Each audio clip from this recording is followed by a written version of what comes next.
harus bisa bertahan hidup.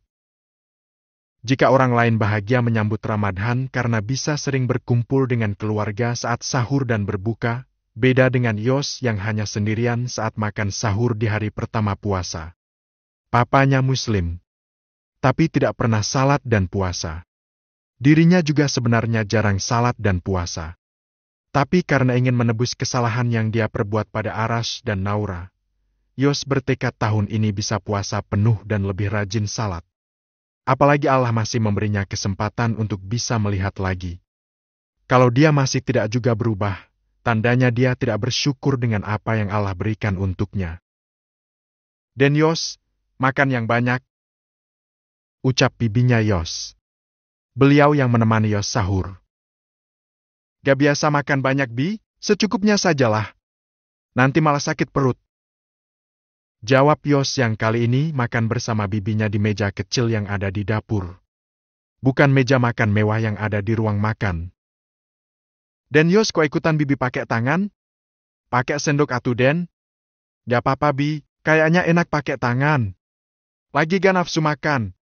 Kalau pakai tangan ternyata lebih menambah nafsu makan. Dan Yos benar.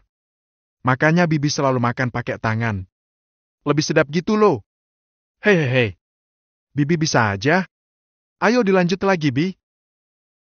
Yos dan bibinya melanjutkan makan sahur sampai selesai. Setiap makan seperti ini, Yos selalu ingat Rani. Dulu di pesantren, Rani yang selalu menyediakan makanan untuk para santri. Dalam hatinya merasa betapa beruntungnya dia jika bisa memiliki istri seperti Rani. Tapi kini semua itu hanya angan semata. Rani tak akan pernah bisa jadi miliknya. Karena sudah menjadi istri Arfan. Astagfirullah, kenapa aku jadi mikirin istri orang? Batin Yos. Dia segera mencuci tangannya setelah selesai makan. Den, teh angetnya diminum dulu. Iya, Bi, makasih banyak. Yos selalu menghabiskan tehnya. Dan, Bibi perhatikan akhir-akhir ini dan Yos sering murung. Kenapa? Belum dapat kerja ya? Iya, Bi. Salah satunya itu. Yos kembali memikirkan masa depannya. 2 hari ini dia sudah memasukkan lamaran kerja ke perusahaan-perusahaan. Tapi belum ada kabar. Sabar ya Den. Cari pekerjaan memang susah Den. Padahal Den Yos juga sarjana. Tapi tetap saja susah ya Den. Tapi tetap semangat Den. Bibi yakin Den Yos kelak akan bisa sukses melebihi papanya Den Yos. Hanya bibi yang selalu mendoakan Yos. Bukan orang tuanya. Amin. Makasih doanya Bi. Pak Pram kenapa ya tidak mau memberi pekerjaan untuk Den Yos? Malah dibiarin nyari kerja sendiri. Gak apa-apa Bi, biarin aja. Aku lebih senang begini. Cari pekerjaan sendiri. Setidaknya kalau aku udah dapat nanti, aku bisa bangga dengan usahaku. Karena tanpa campur tangan papa. Ya Den Yos benar. Bi, udah azan. Aku salah dulu ya. Mau lanjut tidur. Nanti jam 7 bangunin ya Bi, aku mau ngelamar kerja lagi. Iya Den. Kalau bisa jangan tidur lagi Den. Biar rezekinya gak dipatok ayam. Pamali atuh. Oh gitu ya? Aku ngantuk soalnya. Den Yos bisa olahraga biar gak ngantuk. Yang ada aku malah puasa setengah hari kalau olahraganya sekarang Bi. Aku baca buku aja sambil dengerin musik. Udah ya Bi, makasih Bibi udah mau nemenin aku sahur. Yos kemudian keluar dari dapur. Dia mau ke kamarnya lagi untuk salat. Saat akan naik tangga yang akan menuju ke kamarnya, Yos melewati kamar papanya. Ingin sekali dia mengetuk pintu dan mengajak papanya salat dan puasa. Tapi dia yakin. Jawaban papanya pasti tidak mau. Yos membuang nafas kasar. Lalu berjalan menaiki anak tangga. Dia menurut apa kata bibinya. Tidak tidur setelah salat subuh. Pagi ini Yos sama sekali tidak punya uang untuk ongkos. Beli bensin pun tidak ada karena dia sudah tidak kuliah. Jadi tidak dapat uang jajan lagi. Yos berniat untuk meminta uang pada papanya. Karena sudah tidak ada jalan lagi selain minta pada papanya. Yos maju mundur untuk menemui papanya. Dia sungkan kalau harus meminta uang pada papanya. Sampai akhirnya dia berdiri di depan kamar papanya cukup lama. Tidak berani mengetuknya. Buka aja kali ya. Cuma mau lihat. Papa sudah bangun apa belum? Gak papalah minta sekali aja. Nanti kalau aku kerja, aku balikin uangnya. Yos membuka sedikit pintu kamar papanya. Ternyata papanya sudah bangun. Dan sedang duduk di pinggiran kasur dengan posisi memunggunginya sambil menelpon seseorang. Yos langsung menutup pintu saat dia mendengar pembicaraan papanya. Yos tidak menyangka kalau ternyata ada rahasia besar yang papanya sembunyikan darinya. Pantas saja aku selalu dimanfaatkan oleh papa. Ternyata ini jawabannya. Yos langsung pergi. Bukan untuk mencari kerja, tapi mengemasi bajunya. Hanya beberapa yang dia bawa. Dia bertekad untuk pergi dari rumah papanya. Mencari kehidupan sendiri di luar sana. Ya Allah, betapa besar ujian yang Engkau berikan di hari pertama puasa ini. Semoga aku kuat. Semoga Engkau mengampuni kesalahanku pada Aras dan Naura. Yos memanggul tas ranselnya. Dia tidak tahu mau kemana. Padahal dia tidak punya uang seperpun kali ini. Dia yakin bisa hidup meski dari nol. Dan Yos mau kemana? Panggilan Bibi tidak didengar oleh Yos. Yos tetap melangkah maju tanpa menoleh ke belakang lagi. Dan Yos mau kemana? Ucapan penjaga rumah Yos juga diabaikan oleh Yos. Yos tetap berjalan. Dia akhirnya keluar dari rumah. Yos berjalan tak tahu arah. Perutnya terasa lapar karena dia sedang berpuasa. Aku harus kuat. Yos terus berjalan. Setiap ada tulisan lowongan kerja, dia mampir untuk melamar. Berharap ada yang mau menerimanya dan memberikan dia pekerjaan. Apapun itu tidak masalah. Lowongan kerja. Tertulis di depan sebuah warung makan pinggir jalan. Tapi sayang warungnya masih tutup. Dan baru buka nanti jam 2 siang. Yos bersabar. Dia terus berjalan mencari peruntungan. Dia berjalan kaki karena tidak ada ongkos untuk naik bis. Ya Allah, mana panas lagi. Cuaca terik ini menambah sulitnya Yos untuk bisa bertahan puasa. Karena dia baru belajar puasa lagi. Yos duduk di pinggir trotoar. Karena tak sanggup berjalan lagi. Dia memijit kakinya sambil menghilangkan rasa lelahnya. Aku cuma punya handphone. Apa aku jual saja ya? Laku berapa ya kira-kira? Tiba-tiba Yos kepikiran untuk menjualnya. Toh gak ada lagi yang hubungi aku. Jadi gak masalah kalau aku jual dulu handphone ini. Buat modal nyari kerja. Atau buka usaha. Setelah hilang rasa lelahnya, Yos kembali berjalan mencari konter untuk menjual ponselnya. Dia harus segera mendapat uang untuk melanjutkan hidupnya. Apapun itu akan dia lakukan untuk bertahan hidup. Dia ingin menghilang dari papanya. Sesuai keinginan papanya. Bodyguard daerah SH. Pukul 2 siang, Aras sudah siap untuk berangkat. Bukan depan SGC tujuannya. Karena terlalu jauh. Dia harus mendorong gerobaknya. Dia beruntung karena mendapat masukan dari Bu Yuni. Kalau di Taman 100 Janji juga ada pasar kaget saat Ramadan tiba. Saya bantu Mas Aras. Nanti saya pesankan lapak untuk jualan. Murah kok siwanya. Tapi ya beda-beda harga tergantung tempatnya. Sudah Mas Aras dan Mbak Naura santai saja. Pasti dapat. Gak ada yang berani nolak kalau sama saya. Ucap Bu Yuni tadi pagi saat lewat depan kontrakan Aras dan melihat Aras sedang membersihkan gerobaknya. Aras beruntung karena di balik kesulitan yang dia hadapi, selalu saja ada orang baik yang mau membantu. Aras semakin yakin akan kuasa Allah. Kamu yakin mau ikut sama aku jualan di Taman 100 Janji? Tanya Aras pada Naura. Iya kak. Kasihan kakak kalau dagang sendirian. Nanti digodain lagi sama orang. Akunya gak rela. Ucap Naura sambil merapikan plastik yang akan digunakan untuk membungkus bakso-baksonya nanti. Cie, udah mulai gak rela nih? Ya enggak lah. Aku tidak akan memberi celah untuk para pelakor. Naura melirik suaminya, yang ternyata Aras pun juga melihatnya. Hehehe. Mereka berdua saling tertawa bersama. Udah ayo cepat rapikan dulu. Kita berangkat habis asar aja lah. Dekat ini. Habis ini kita titipin Alfa ke Mama dulu. Masih ada waktu 1,5 jam lagi. Mama sudah kamu hubungi? Tanya Aras. Sudah, Kak. Aku udah telepon Mama. Mama seneng banget. Waktu aku bilang mau nitip Alfa di sana. Katanya tiap hari juga gak apa-apa. Alhamdulillah. Kalau diajak kasihan. Kena angin. Belum lagi kena asap kendaraan dan roka. Iya, Kak. Aku juga gak tega. Udah selesai. Kita berangkat sekarang ya ke rumah Mama dan Papa. Naura lalu masuk ke dalam kamar untuk mengambil Alfa. Bayi itu masih terlelap tidur. Alfa sama sekali tidak rewel. Dia justru tidur terus sampai sekarang. Tapi tetap Naura menyusui tepat waktu meski Alfa sedang tidur.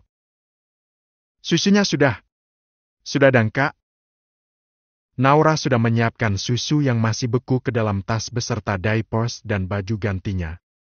Selepas salat asyar, Aras dan Naura berjalan kaki sambil mendorong gerobak ke lokasi jualan mereka. Taman 100 Janji adalah tujuan mereka. Ayo ibu antar Mas Aras. Bu Yuni ikut mengantar Aras dan Naura. Ya Bu, makasih banyak. Gang repotin nih. Ucap Aras. Gak santai aja. Saya senang bisa bantu kalian. Oke lah kalau begitu. Sambil jalan, Aras jadi kepikiran sesuatu yang selalu ingin dia tanyakan tapi lupa terus. Bu Yuni, motor yang saya pinjam kok gak pernah diminta sama ibu? Emang anaknya gak apa-apa Bu motornya saya pinjam? Tanya Aras sambil jalan. Hahaha, akhirnya Mas Aras tanya juga. Lo ibu kok malah ketawa? Tanya Aras heran. Yalah Mas, anak saya gak akan marah. Orang itu bukan miliknya. Lo maksudnya gimana ini Bu? Dulu katanya punya anaknya gak kepake. Mas Aras, Bu Novia emang belum cerita? Cerita apa Bu? Ya udah deh saya cerita. Mas Aras dan Bu Novia kan hubungannya udah baik sekarang. Jadi ya saya bisa cerita sekarang. Aras dan Naura penasaran. Mereka sampai melongo, mendengarkan cerita Bu Yuni dengan serius. Motor itu dibelikan Bu Novia untuk Mas Aras. Tapi dititipkan pada saya. Karena waktu itu Bu Novia juga ngumpet-ngumpet bantu Mas Aras. Takut Pak Indra marah katanya. Dia nyuruh saya pura-pura meminjamkan motor untuk Mas Aras. Tapi sejatinya itu ya motor Mas Aras lah. Bukan motor saya. Oh walah, pantesan.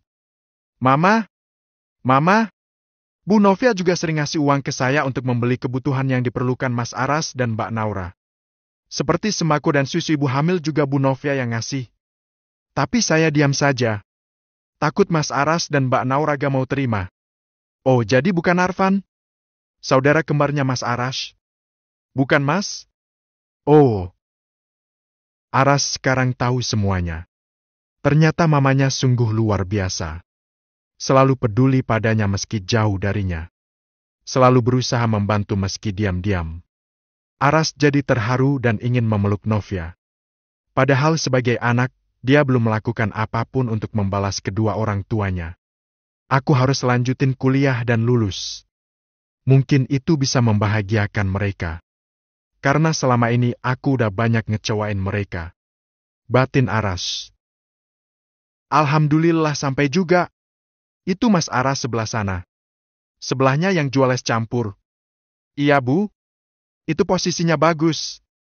Strategis. Nanti bayarnya kasih aja sama orang yang pakai kupluk itu loh. Ujar Bu Yuni sambil menunjuk orang yang sedang duduk di pinggir trotoar memakai kupluk di kepalanya. Oh ya Bu, makasih.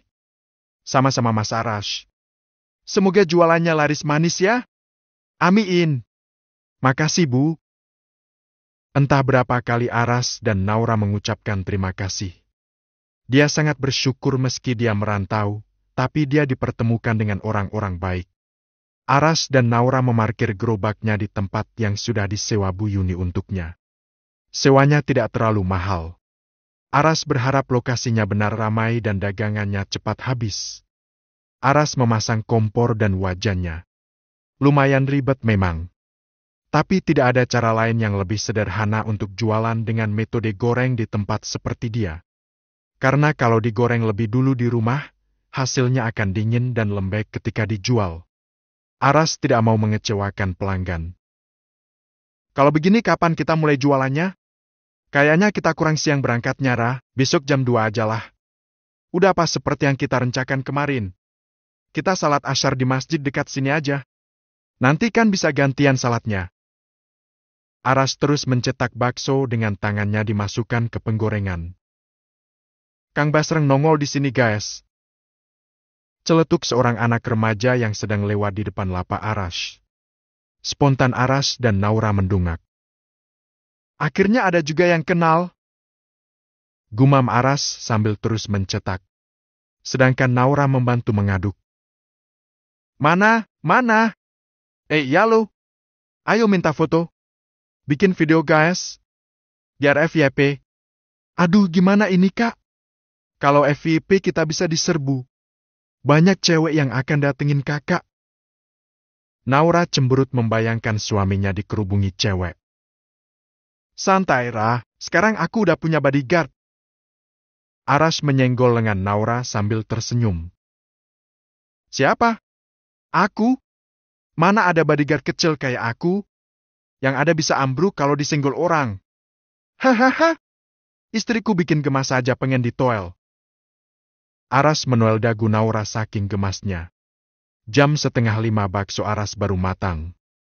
Memang lama. Tapi di depannya sudah banyak orang yang mengantri. 50 bakso mekar gorengan pertama ludes dalam waktu 10 menit. Alhamdulillah, Ra. Iya, alhamdulillah. Tapi banyak yang nyuri pandang ke kakak. Nanti aku aja yang jualin. Kakak goreng aja. Wih, udah pasang badan nih. Aras terus menggoreng sedangkan Naura melayani pelanggan. Ada yang protes karena ingin dilayani oleh Aras. Tapi kata Naura, maaf kak, laki-laki ini sudah sold out. Alhamdulillah adonan habis. Bakso juga udah habis. Ucap Aras sambil duduk di pinggir trotoar. Dia capek karena dari tadi goreng sambil berdiri terus. Alhamdulillah kak. Itu kan? Tiba-tiba Aras melihat seseorang yang dia kenal. Seseorang itu tampak sedang membeli nasi bungkus di lapak tak jauh dari lapaknya. Dibayar dengan makan. Naura terkejut saat melihat Aras tiba-tiba berlari. Seperti ingin menemui seseorang. Dan dia baru paham saat Aras sampai di lapak nasi bungkus dan menyapa seorang laki-laki yang wajahnya sangat familiar untuknya. Ini adalah pertama kalinya Naura bertemu setelah kejadian itu. Dan Naura tiba-tiba saja ingatannya terlempar ke masa lalu. Saat dia dibawa dan dijebak. Ngapain dia ke sini? Mata Naura berkaca-kaca. Bukannya dia masih dendam. Tapi lebih pada kenapa laki-laki yang sudah menjebaknya itu kembali lagi setelah dia berusaha untuk melupakan. Aras berlari menghampiri laki-laki yang sangat dia kena. Setelah memastikan dari dekat, dia pun berani menepuk pundak laki-laki itu. Yos, lo ngapain di sini? Rumah lo lumayan jauh lo dari sini. Ya, laki-laki yang ditemui Aras adalah Yos. Ceritanya panjang, Rush. Yos tampal sedih. Bajunya juga sedikit lusuh. Yos hanya mengenakan kaos dan celana pendek saja. Ya udah, yuk ikut ke lapak gua. Udah selesai kan transaksinya? Udah. Gue udah bayar. Ya udah yuk. Bentar lagi maghrib. Kita buka di sini dulu aja. Aras selalu berjalan menuju lapaknya. Sedangkan Yos mengikutinya dari belakang. Rah, boleh minta EQ gelasnya 2? Ucap Aras pada Naura. Ya kak. Naura mengambil EQ gelas dia bawa dari rumah tadi untuk bekal berbuka. Untung saja dia membawa lebih dari 2. Naura? Yos menyapa Naura. Dia jadi ingat bagaimana dulu dia membawa Naura ke hotel untuk dijebak bersama Arash. Dia pun menyesal. Ya, jawab Naura sambil menunduk. Dia tidak berani melihat Yos lagi. Dia memilih menundukkan pandangan. Ini Yos minum dulu. Udah azan tuh. Arash memberikan minum untuk Yos. Karena azan maghrib sudah terdengar. Dan tandanya yang sedang berpuasa sekarang boleh berbuka. Makasih, Rash. Bismillah. Yos menusuk gelas air mineral dengan sedotan lalu meminumnya. Sungguh luar biasa nikmat. Dia berhasil puasa hari ini. Padahal tadi dia sempat mau berbuka karena sudah tidak tahan dengan cuaca terik. Alhamdulillah. Segarnya. Bisa puasa di hari pertama dengan lancar. Ucap Arash. Dia melirik istrinya yang tampak murung sambil menyedot air mineralnya. Makasih ya, Arash. Gue gak nyangka bisa ketemu lo di sini. Padahal gue udah pesimis bisa ketemu sama lo. Bentar-bentar lo udah niat ketemu gue berarti? Ya, Arash. Gue pengen ketemu lo. Gue cuma tahu lo tinggal di Cikarang. Dan gue bingung mau cari di mana. Cikarang luas. Untung gue punya nomor Adisti. Dan dia yang kasih tahu alamat lo. Tapi mau ke sana nunggu habis maghrib. Dan alhamdulillah Allah kasih kemudahan. Gue bisa ketemu lo di sini. Lo kayak mau minggat aja, Yos? Bawa tas ransel segala? Jangan bilang lo emang minggat. Gue emang minggat dari rumah, Rash. Gue udah gak tahan sama sikap bokap gue. Apalagi setelah gue denger omongan dia di telepon tadi. Gue udah gak bisa tinggal sama dia lagi. Karena sebuah rahasia besar dan kenapa dia udah gak peduli karena perjanjian dia ngerawat gue cuma sampai selesai kuliah aja. Dan sekarang dia udah gak mau tahu lagi tentang gue. Ya Allah. Kasihan banget lo, Yos. Gue gak mau ngajarin lo buat durhaka sama orang tua. Tapi menurut gue emang sebaiknya lo pergi dulu aja. Buktikan sama bokap lo kalau lo bisa mandiri dan bisa sukses. Ya gue ingat kata-kata lo waktu di nikahan Arfan. Gue mau belajar dari lo. Makanya gue cari lo, Rash. Karena gue udah gak tahu lagi harus kemana. Sepeser pun gue gak punya. Gue jual handphone gue. Yang logonya Apple digigit ulet itu? Ya, kan cuma itu yang gue punya.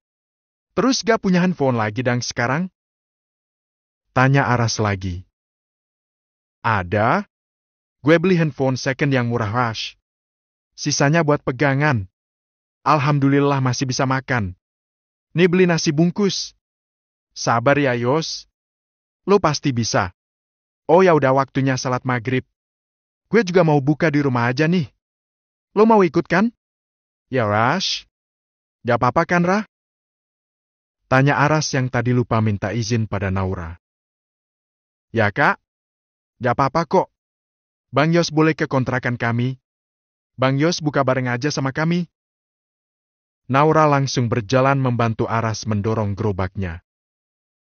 Biar gue aja yang bantu Arash, Ra. Gue aja yang dorong gerobaknya. Ucap Yos karena tidak tega melihat Naura ikut mendorong gerobak Arash.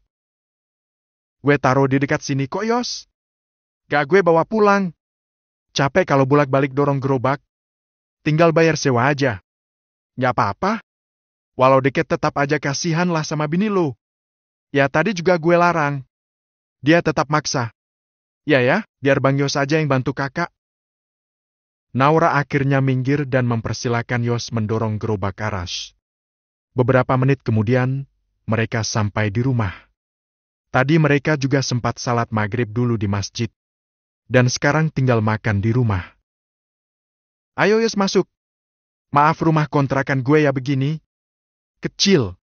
Tapi alhamdulillah nyaman. Gue dan Naura betah tinggal di sini. Gak apa-apa, Rash. Gue tambah salut sama lo. Lo bisa bertahan sejauh ini bersama keluarga kecil lo. Lo hebat. Bisa aja lo. Ayo makan dulu, Yos. Naura bikin sup ayam sama sambal kecap. Seadanya ya. Kita emang berusaha hemat biar bisa nabung. Gue jadi ngurangin makanan lo kalau makan di tempat lo, Rash.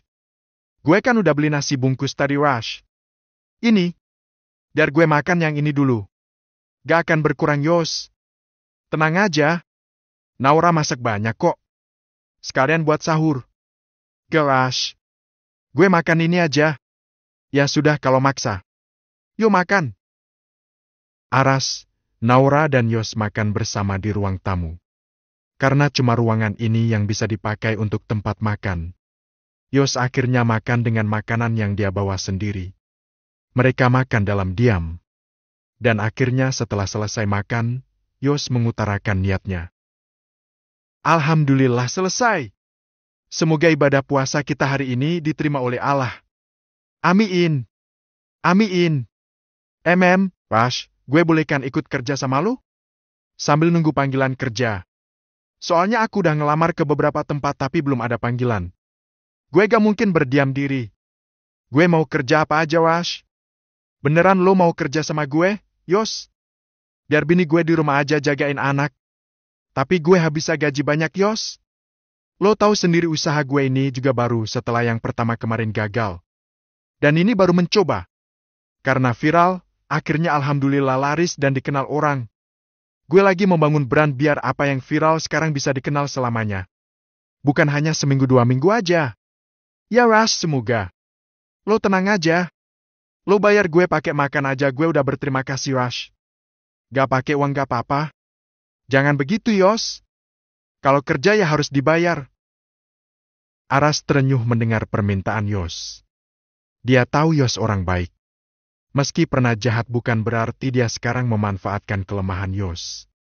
Mencari kos untuk Yos. Aras